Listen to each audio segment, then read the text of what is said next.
Hi అండి, అందరికీ నమస్తే. ఇవి శనగబుడ్డలండి, శనగబుడ్డలు. ఇప్పుడైతే శనగబుడ్డలు చేనులలో శనగకట్ట కోస్తున్నారు కదండి. మా ఇంటి దగ్గర అయితే పిన్ని పిల్లలకైతే ఎంచి పెట్టమ్మా అని తెచ్చిచ్చింది. వాళ్ళైతే శనగలు కోయడానికైతే వెళ్తున్నారు.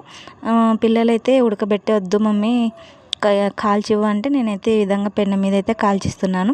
శనగ బుడ్డలప్పుడు శనగలు, బుడ్డలప్పుడు బుడ్డలు, మొక్కజొన్న అప్పుడు మొక్కజొన్నలు, కంది బుడ్డలు అయితే ఉడకబెడతాను. మాకైతే ఏ లోటు లేదు. పల్లెటూరులో ఉంటే ఇదే బెనిఫిట్ కదండి.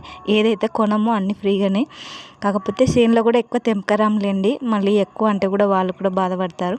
చూడండి, మేము ఎప్పుడు కావాలంటే అప్పుడు ఈ విధంగా ఫ్రెష్గా పచ్చి శనగలండి ఈ విధంగా కాల్చుకొని తింటే చాలా బాగుంటాయి. పిల్లలు కూడా ఎంతో టేస్టీగా ఇష్టంతో తింటారు వేడివేడిగా ఉన్నప్పుడే.